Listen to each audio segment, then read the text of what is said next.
Adapun Ammar tinggal di kota Mekah bersama anak-anak yang lain. Kemudian akhirnya datang Nabi Muhammad SAW memberi dakwah dan akhirnya Ammar pun masuk Islam. Dan dia termasuk orang-orang yang awal masuk Islam. Dan masuknya Islam Ammar bin Yasir bersama dengan Suhaib Ar-Rumi, ya. Suhaib Ar-Rumi, ya.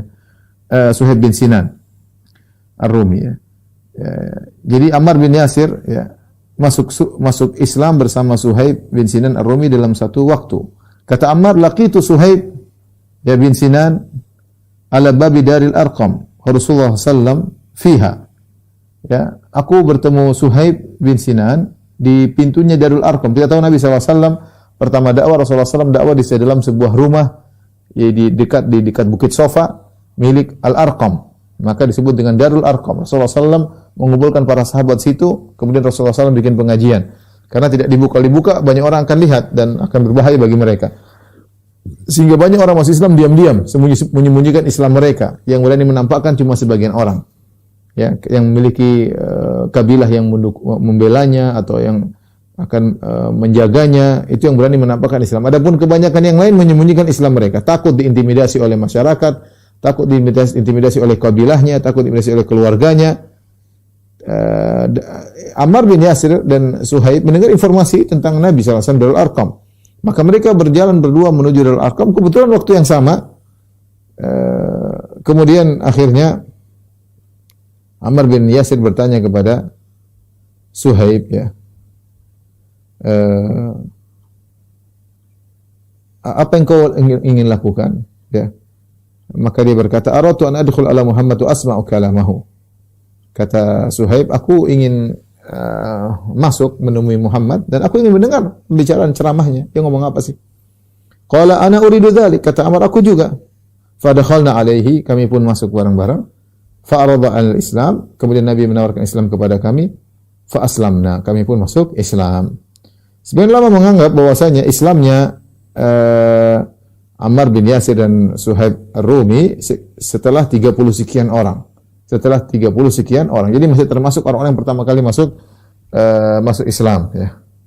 Termasuk orang yang pertama kali masuk Islam.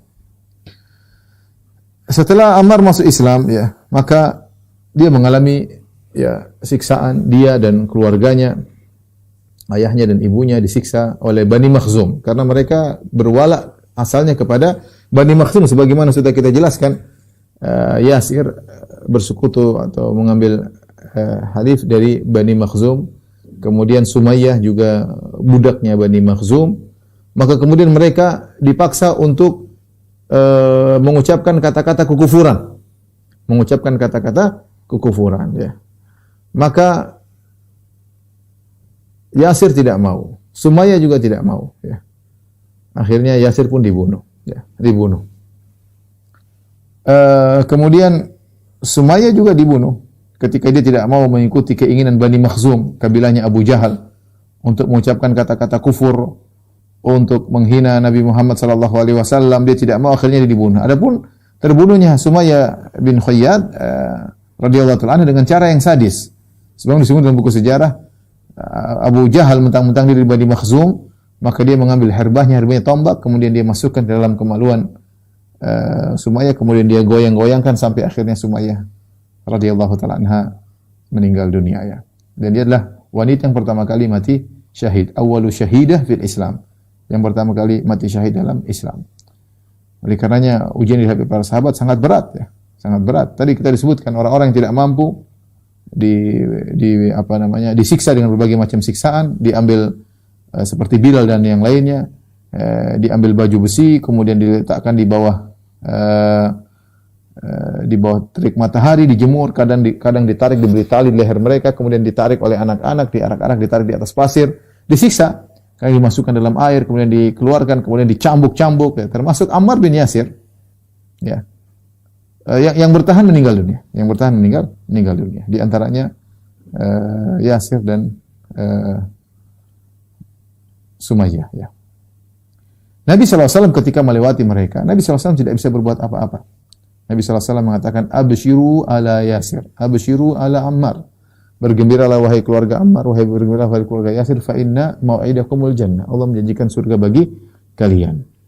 Karena kondisi ketika itu tidak memungkinkan untuk melakukan perlawanan.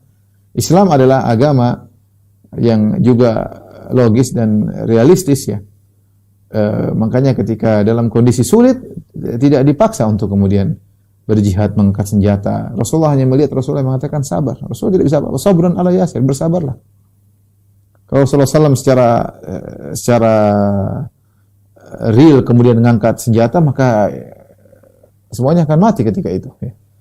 Makanya dalam Islam ketika berjihad dia dilihat juga antara musuh dengan jumlah musuh dengan jumlah pasukan ya. Makanya Allah mengatakan al-ana khaffafallahu ankum wa alima anna fikum dha'fa fa iyyakum minkum mi'atun sabiratun yaghlibu mi'atain wa iyyakum minkum alfun yaghlibu alfaini bi idznillah wallahu ma'as sabirin. Kata Allah Subhanahu wa taala, dan sekarang Allah beri keringanan pada kalian jika kalau ada di antara kalian 100 orang yang sabar akan mengalahkan 200. Kalau ada 1000 akan mengalahkan 2000, yaitu 1:2. Oleh karenanya para ulama mengambil istimbat dari ayat ini, kalau dalam perlawanan melawan musuh 1:2 maka enggak boleh kabur. Tapi kalau lebih daripada itu bisa. Karena Islam bukan agama yang ingin umatnya mati konyol ya. Kalau tidak lebih dari 1:2 maka boleh kabur, boleh menyelamatkan diri, tidak perlu memaksakan diri untuk melakukan perlawanan. Sebagaimana ketika Nabi di Mekah belum diperintahkan jihad karena kondisi tidak memungkinkan. Kondisi tidak memungkinkan. Dan itu yang dialami oleh para anbiya dahulu. Tidak semua kemudian serta-merta kemudian perang dan seterusnya, tidak ya. Dalam berbagai macam kondisi kaum muslimin, dalam berbagai kondisi kaum muslimin, kaum para nabi juga dalam kondisi lemah. Lihatlah bagaimana Nabi Musa alaihissalam tidak bisa berbuat apa-apa. Bahkan Allah menyuruh Nabi Musa, ya kaumnya disiksa, Nabi Musa tidak bisa berbuat apa-apa. Kaumnya dijadikan budak ya oleh Firaun, wa qaumuhum lana abidun. Kata Firaun, bagaimana kami mau mengikuti Musa dan Harun sementara kaum mereka berdua adalah hamba-hamba kami. Ya, jadi budak, diperbudak. Mereka disiksa. Dan Firaun dan Musa tidak menyuruh mengangkat senjata, tidak bisa lawan Firaun secara realistis. Makanya akhirnya Allah Subhanahu wa taala menyuruh Nabi Musa untuk kabur, bawa lari Bani Israel ya. Kenapa? Karena mereka akan dibunuh oleh Fir'aun dan bala tentaranya. Namun akhirnya Allah menyelamatkan mereka. Kemudian juga seperti Nabi Isa alaihissalam ya, tidak bisa berbuat apa-apa, hidup di zaman kepemimpinan orang-orang Romawi yang mereka berbuat zalim kepada Bani Israel, dan Nabi Isa hanya berdakwah tidak menyuruh untuk mengangkat senjata. Maksud saya sebagian orang hanya mikir semangat sedikit-sedikit kemudian jihad, sedikit-sedikit perang. Lihat situasi kondisi. Kita jangan membanding orang di luar kemampuannya ya. Karena jihad ada syarat-syaratnya. Jika tidak terpenuhi syarat maka tidak dikatakan jihad ya. Tidak semudah yang kita bayangkan, jangan menjadikan darah kaum muslimin murah, hanya sekedar berangkat kemudian tewas ke sana kemudian terbunuh ya. Jadi tidak benar, tidak seperti itu ya. Sebagian orang hanya semangat tanpa melihat fikih tentang jihad. Maksud saya ketika itu Nabi SAW melihat Ammar bin Yasir, ayahnya Yasir dan Sumayyah di sini, Nabi tidak bisa berbuat apa-apa. Sampai terbunuh Nabi tidak bisa berbuat apa-apa. Yasir dibunuh, Sumayyah dibunuh. Nabi SAW hanya mengatakan Allah menjanjikan surga bagi kalian.